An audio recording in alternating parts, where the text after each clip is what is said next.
Il n'y a rien ici en Europe. Je vous dis la vérité, il n'y a rien. Il n'y a vraiment rien. Moi, si je pourrais vivre ma vie de boxeur professionnel en Afrique, ou même au Rwanda, comme avec Carlos Takam, le grand Carlos Takam, il est en train d'essayer de faire pour moi. La vie que moi, je prends mes clics, mes claques, je vais en Afrique. Et je fais ma boxe. Je voyage à gauche, à droite. Je vais bien vivre. Ici, il y a trop le stress. Je te parle des salaires et tout ça, mais il y a les dépenses aussi, tu vois. Ouais. Les impôts, l'appartement. La Rolex, c'est bon, déjà, il faut dire la vérité, tu vois, non? Oui. Comme tu dis là, je sens que parler à mes frères. Oui. C'est ici en Suisse ou même en Europe, c'est pas facile. Ouais. C'est pas parce qu'on va voir toi aussi, tu as une Rolex là. Ouais, Tu te parles, t'as une Rolex. Je suis désolé, je l'ai trop. C'est pas facile, la vie n'est pas facile. Ou si tu as la possibilité de changer une chose dans ton pays d'origine, que pourrais-tu cette chose?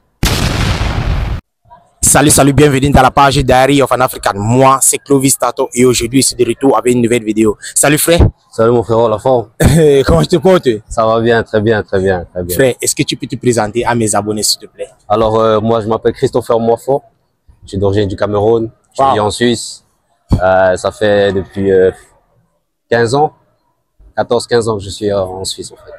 Donc frère, voilà, et je suis boxeur professionnel. Tu es là depuis 15 ans. Ouais. Et tu es boxeur professionnel. Ouais, frère, pardon, explique-nous d'abord comment tu as fait pour arriver en Suisse. Ouais, mon parcours était pas facile, tu vois. Dis-nous alors. La mater, elle est venue, tu sais, elle a fait les centres et tout ça, réfugiés et tout ça, tu vois. Oui. Elle s'est vraiment battue pour nous. Ok. Et puis ensuite, elle m'a fait monter quand j'avais 14 ans. Ok. Donc ça veut dire que j'ai 28 ans. Tu avais 8 ans. Ouais. Mais quand il te voit, moi, il voit que tu sens l'argent. Tu es d'abord boxeur professionnel. La montre d'abord. Il faut montrer à mes abonnés. Il faut que mes abonnés aussi rêvent. Parce qu'on a toujours l'opportunité pour voir qu'il y a la galère. Il y a galère. Les noirs qui souffrent. Ouais. Et quand on voit quelqu'un qui brise vraiment comme ça, là, il faut aussi montrer. La Rolex, c'est quoi d'abord?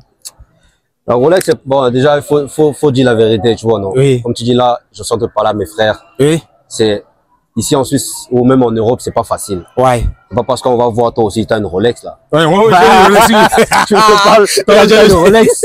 Je suis désolé, je l'ai trop. C'est pas facile, la vie n'est pas facile. On a bossé vraiment dur. Moi, je suis arrivé, comme je t'ai dit, à 14 ans en Suisse. Ouais. J'ai vécu longtemps sans ma mère. Par la grâce de Dieu, elle m'a fait venir en Suisse. Moi, j'ai perdu mon père à l'âge de 8 ans. Je suis venu ici avec mes sœurs, tu vois, on a travaillé dur, tu vois. Et puis moi, je viens dans un milieu où j'ai pas de frères, tu vois, que des sœurs. Et quand je suis venu en Suisse, ben, la langue c'est différent, tu vois. Mon accent, les gens rigolaient de moi, le bléda, tu vois, et tout ça. Mais par la grâce de Dieu, j'ai travaillé, j'ai fait mon apprentissage. Je suis logisticien. Là, je travaille à Rolex, tu vois. Je suis à 100% chez Rolex, donc c'est pour ça que j'ai eu cette opportunité, tu vois. J'ai un 50%. Frère, arrête-toi d'abord. Arrête-toi d'abord. Il faut pas tout donner toutes les informations que la vidéo n'est pas encore entrée. Il faut donner toutes les informations comme ça. Là. Moi, je me dis désolé pour ton papa qui est déjà décédé. C'est rien, mon frère. On sait d'où on vient, man. Oui, on sait d'où on vient. Ce que j'ai passé là, c'est rien. Il y a des gens, ils ont passé pire, t'as vu? Oui, c'est vrai. Moi, c'était 8 ans, il y a des gens, ils ont même pas vu leur père, tu vois, ni la mère. Et explique-moi un peu, comment quelqu'un qui a ses parents qui ont nous, disons moi, qui a ma fille en Afrique, peut-être qu'elle a tout ce qu'elle veut, mais elle n'a pas l'amour de le père. Parce qu'on dit que donner l'argent, c'est pas la manière pour montrer l'amour. Parce que parfois, nous, on se disait avant que quand tu donnes ton enfant l'argent, ça veut dire que tu le montres que non, c'est les gestes, les actions. Oui. Ça, toi qui as grandi sans tes parents, comment était vraiment ton enfance? En Afrique? Oui, en Afrique. Bon, comme je t'ai dit, j'ai grandi avec mes parents jusqu'à 8 ans. Oui. Enfin, ma mère, avec mon père jusqu'à 8 ans. Avec ton père, oui. Mais ta mère? Non, ma mère, elle est partie, j'avais 4 ans. Ok. Pour chercher une meilleure vie pour nous, tu vois. Donc, je suis fier de ce qu'elle a fait, le sacrifice qu'elle a fait, parce que c'est un très grand sacrifice. C'était difficile, mais j'avais la famille, j'avais ma grand-mère, j'avais mes tantes et tout. C'était pas facile, mais j'avais toujours l'espoir que ma mère, elle va me faire monter. Tu vois, non? Donc, j'ai gardé ça en tête et c'est ça qui m'a fait garder l'espoir et maintenant, voilà. Fred, lorsque tu es arrivé en Suisse, quelles étaient vraiment les difficultés que toi tu as rencontrées lorsque toi tu es arrivé en Suisse? Le froid. Le froid, ok. Le premier, c'est le froid. Ok. Les blancs, mon frère, tu vois, ils sont différents. ils ont une mentalité là, c'est pas pareil que chez nous, tu vois. Et que moi, je me suis beaucoup battu contre ça. Et aussi, ben, mon accent, les gens, ils se moquaient pas mal de moi. Parce que ben, je parlais comme un vrai villageois. Moi, je suis bamliqué de Tu es bamliqué? Ouais. Les gens de Kantou. T'as vu, voilà, tu vois. Donc, voilà un petit peu les difficultés que j'ai trouvées. Mais après, je me bagarrais beaucoup. J'ai eu des problèmes avec mon beau-père, t'as vu. Ouais, c'est un peu les difficultés que j'ai trouvées, quoi. Mais frère, comment tu as alors fait pour dépasser ces moments très difficiles de ta vie quand tu arrives en Beng? Enfin, on se dit parfois qu'on veut venir en Beng, mais quand tu arrives en Beng alors, et tu trouves vraiment les difficultés en face. Moi, j'ai dit, pour tous mes frères qui viennent, franchement, l'entourage, c'est important. L'entourage? Ouais. Ok. T'as vu, moi, j'ai pas de frères, mais t'as vu, là, c'est mes frères. C'est vraiment eux qui me soutiennent. Si je serais tombé dans un mauvais groupe, je serais pas où je suis maintenant. Ils m'auraient dit, ouais, viens, on sort, on va fumer, Moi, je suis pas dans ces choses, tu vois. Et puis après, quand ta mère, elle a fait tous ces sacrifices pour toi, comme je t'ai dit, tu peux pas déconner. Donc, quand elle t'amène à l'école, quand elle t'envoie à l'école, t'es obligé d'aller faire ce qu'elle a à faire, tu vois. Le beau-père aussi, il a fait des sacrifices. Donc, j'étais reconnaissant pour ça et je me devais de réussir, tu vois. En fait, tu sais aussi qu'il y a aussi des gens que les parents les ont fait venir en Europe. Ils n'ont pas pris la même voie comme vous. Pourquoi? Parfois, ils arrivent aussi avec l'entourage. Un mauvais entourage, comme toi, tu viens de dire que dans ton entourage et tes amis, comme tu les appelles pas les amis, tu les appelles les frères. Voilà. Oui. Il y a aussi des gens qui prennent le mauvais chemin et tombent dans le trou. Aujourd'hui, on a beaucoup aussi. J'avais le choix. Hein. On a toujours le choix dans la vie. Ah bon? On a toujours le choix dans la vie. C'est à nous de choisir. Moi, maintenant, là, c'est moi qui ai choisi ma direction. Tu vois ce que je veux dire? Oui. J'ai eu des opportunités de traîner avec certaines personnes que maintenant, quand je les vois, je me dis, Dieu merci, je suis pas allé. Non, il faut dire la vérité, t'as vu? Et leur vie, elle est bien, hein, comme eux, ils veulent. Mais moi, je sais que si je restais avec eux, je serais pas où je suis maintenant. Il faut être réaliste, tu vois. Et puis moi, j'avais déjà cette vision, je savais où je voulais aller, tu vois. Et j'ai toujours été quelqu'un de discipliné dans tout ce que je fais pour ma mère et pour mes sœurs, tu vois. Ok. Frère, sinon, tu nous as dit que tu es boxeur professionnel et tu travailles aussi à Rolex. Ouais. Dis-moi alors comment tu as vraiment commencé la boxe. Est-ce que la boxe était vraiment quelque chose que tu rêvais de refaire depuis ton pays d'origine? Moi, je suis camerounais, 1937, c'est le foot. Ok. Quand je suis venu en Suisse, j'ai joué au foot, tu vois. J'ai joué au foot à Bienne, dans ma ville, bon niveau jusqu'à 22 ans. Jusqu'à 22 ans? Ouais. Et puis après, bam, j'ai arrêté. Parce que, comme je t'ai dit, moi, je suis un gars, moi, j'aime le travail. Ok.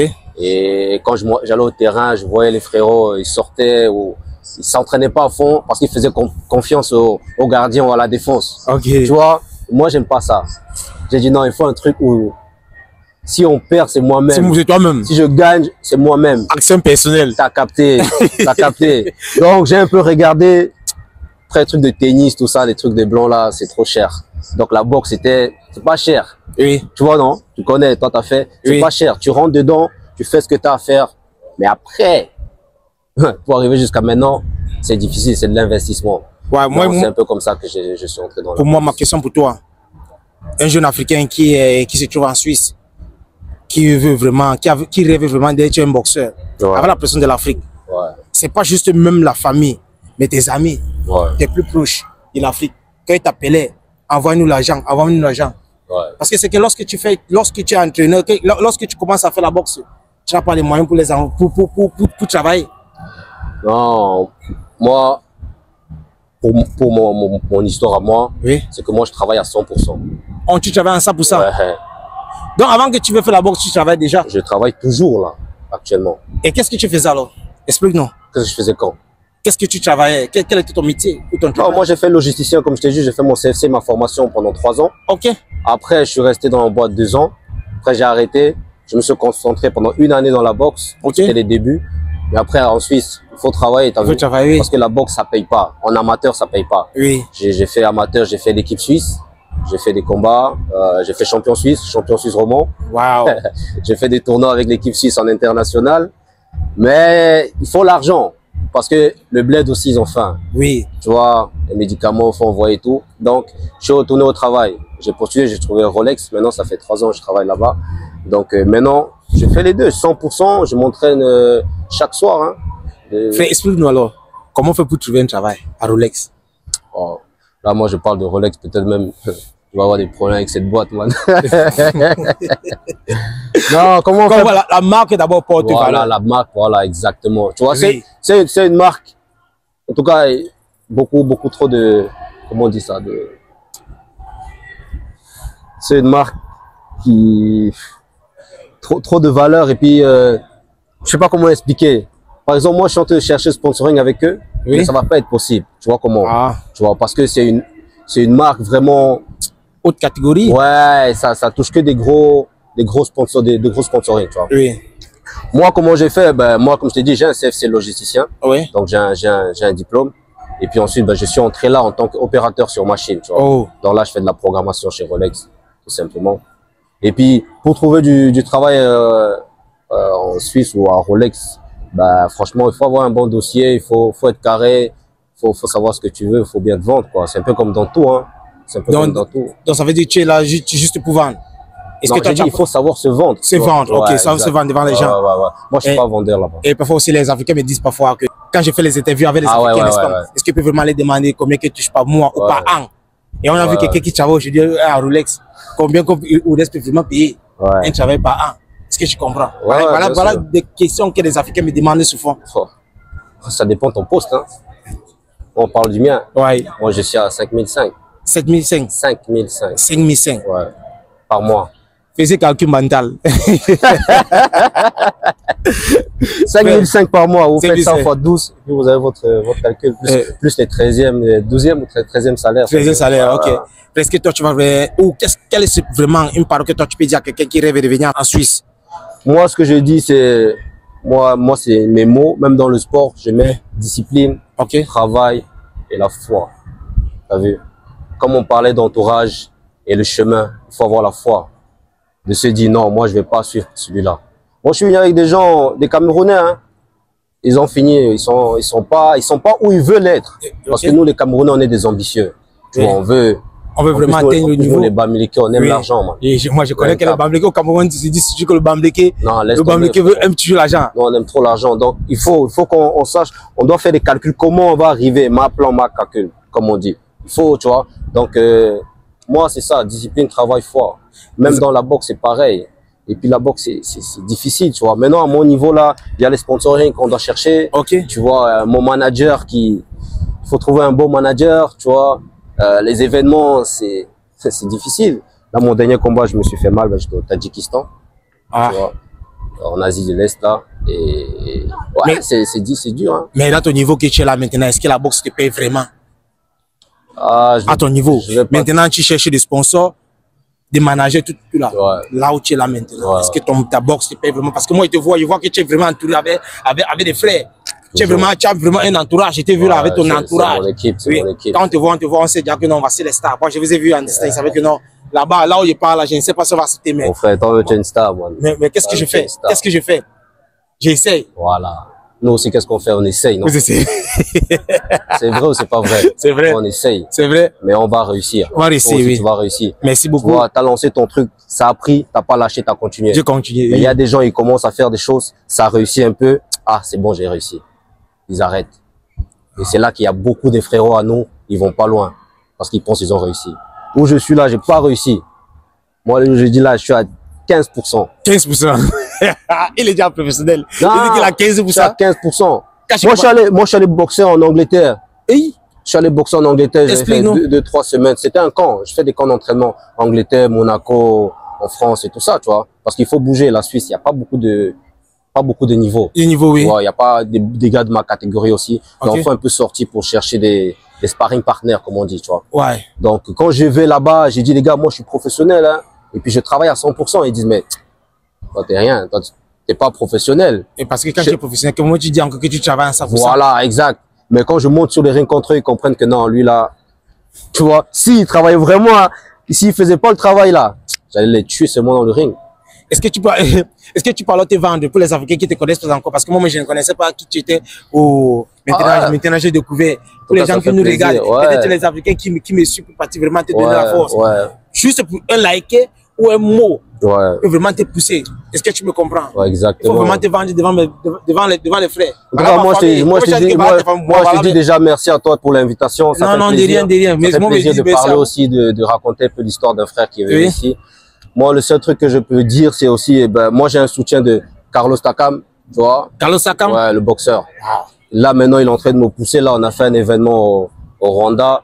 Désolé pour mes frères congolais. Mais on a fait un événement au Rwanda, tu vois, où c'est lui qui m'a poussé. Et j'essaye de me développer aussi en Afrique, tu vois. Okay. Là, actuellement, je suis classé dans le top 160 mondial sur 2500 boxeurs. Numéro 1 au Cameroun dans ma catégorie. Bon, on n'est pas beaucoup. Mais on est quand même numéro 1, t'as vu quelque part. Donc voilà. Bon, vous pouvez me trouver sur ma page Instagram, Chris Mwafo. Je sais pas qu'est-ce que... Est-ce que tu as TikTok, Facebook, tu n'as rien? Ah, bah, Facebook, je suis pas trop sur ça. Mais si je tape Christopher Mwafo, tu vas me trouver dans tout ce que tu veux. TikTok, c'est la même chose. Instagram. Et puis YouTube aussi, je viens d'ouvrir une chaîne YouTube. Il y a 2-3 vidéos dedans. Les Africains, allez le suivre. Voilà. Donnez-nous la force. C'est vraiment un frère qui travaille et je le vois et ça se voit. On voit le travail. Merci. Quel est un conseil alors que toi, tu peux donner à la jeunesse africaine, les gens qui rêvent de faire la boxe comme toi? Moi, le conseil que je peux donner, c'est vraiment, faut pas avoir peur de demander de l'aide et de prendre les conseils des autres, tu vois. Okay. C'est pas parce que c'est un petit qui peut pas t'aider. Parce que nous, les Africains, on a aussi ce cri que l'orgueil, t'as vu. L'orgueil, ok. Ah, mais toi, t'es mon petit, tu vois, non, va vers lui avec respect. Si tu respectes le petit, il va te respecter. Si tu respectes pas le petit, il va pas te respecter. Comme on dit maintenant, il n'y a plus de petits. On veut tous réussir.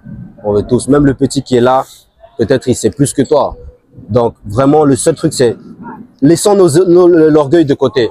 Et respectons-nous et aidons-nous mutuellement, tu vois. Maintenant, moi, j'ai réussi. Ouais, j'ai pas encore réussi. Comme je t'ai dit, je suis à 15%. Oui. Et mon 15%, si tu m'emmènes en Angleterre et tu m'enlèves le travail, c'est 200% que je suis là. Ils n'ont pas mon niveau. Ils n'ont pas ton niveau. Ils n'ont pas mon niveau. Il faut te mettre vraiment en fond, oui. Donc, franchement, venez, si vous avez besoin de conseils, venez m'écrire. Moi, je suis ouvert, tu vois. Moi et mon équipe, on est en Suisse. Si vous êtes peu importe où vous êtes, vous voulez vous entraîner, vous m'envoyez un message, Chris Mwafo, sur Instagram. Écoute mon petit ou écoute mon grand. Tu m'appelles comme tu veux. Tu viens. Moi, la porte, elle est toujours ouverte. Et c'est toujours un plaisir de m'entraîner avec des frères à moi. Et qu'un jour, j'espère leur voir aussi réussir, tu vois. C'est le plus important dans la vie. Frère, quelle était la dernière fois que toi, tu étais rentré dans ton pays d'origine? Moi, je suis retourné là parce que, ben, pour faire un peu les trucs... mais la dernière fois, il y a 2 ans. Il y a 2 ans? Il y a 2 ans, ouais. Oh. Il y a 2 ans, j'étais en Afrique. Qu'est-ce que vous avez vraiment marqué? Si vous demande alors, si vous avez l'opportunité de changer une chose, ou si tu as la possibilité de changer une chose dans ton pays d'origine, que pourrais-tu cette chose? Moi, quand je suis allé, je suis allé directement au village, tu vois. Ouais. Et puis là, actuellement, je suis en train de faire des constructions dans la maison familiale. Oh. Mais je t'avoue que moi, ce que j'aimerais vraiment changer dans mon pays, c'est un peu ce truc de toujours regarder un peu ce que les autres y font. Oh. Tu vois comment? Il faut qu'on se concentre sur ce que nous, on sait faire. On sait faire. Tu vois? Si on se concentre sur ce que nous, on sait faire, on a beaucoup de potentiel et des choses à faire, tu vois. Faut qu'on arrête de regarder les autres. Il y a rien ici en Europe. Pour dire la vérité, il y a rien. Il y a vraiment rien. Moi, si je pourrais vivre ma vie de boxeur professionnel en Afrique, ou même au Rwanda, comme avec Carlos Takam, le grand Carlos Takam, il est en train d'essayer de faire pour moi. La vie que moi, je prends mes clics, mes claques, je vais en Afrique et je fais ma boxe. Je voyage à gauche, à droite, je vais bien vivre. Ici, il y a trop le stress. Je te parle des salaires et tout ça, mais il y a les dépenses aussi, tu vois. Ouais. Les impôts, l'appartement, tout ça. Et puis, je te jure, il n'y a pas ça en Afrique. Ils n'ont pas ce stress. Quand tu parles ça, la jeunesse africaine qui nous regarde, qui rêve que le bonheur, c'est en Europe, qu'est-ce que tu penses qu'ils en pensent? Est-ce que tu connais la pensée des Africains? Dans ma chaîne YouTube ou dans ma chaîne TikTok, les messages qui viennent là-bas, chaque jour. Comme moi, je te dis, moi, je sais pas vraiment ce qu'ils en pensent. Oui. Mais moi, j'ai la famille là-bas, tu vois. Ouais. Et ce que je vois, c'est qu'ils pensent qu'ici, en Europe, on cueille l'argent comme ça sous les arbres. Tu vois. Ouais. Et puis, ils ont même pas aussi, comment on dit, de la reconnaissance pour ce qu'on les donne des fois. Tu vois. Et ils pensent que tu les donnes un peu d'argent. Ah, mais c'est pas assez. Ah, mais tu peux. Tu vois comment? La valeur, c'est pas facile. C'est pas facile pour nous aussi ici. Je te jure. Frère, sinon, un mot alors pour remercier Carlos Takam pour tout ce qu'il fait pour toi avant qu'on arrête la vidéo. Alors, un grand merci à mon grand Carlos Takam pour tout ce qu'il fait. Et son association Carlos Takam Fondation qui se passe au Cameroun là actuellement. Et ils vont ouvrir aussi une salle au Rwanda. Donc, un grand merci à Carlos Takam pour tout ce qu'il fait pour moi. Un grand merci à ma team. Un grand merci à mon équipe. Et voilà, suivez-moi sur Instagram, Chris Moifo. On est ensemble. Merci beaucoup pour l'interview, frère. Merci. Et porte-toi bien. Toi aussi, mon grand. Okay. Plaisir.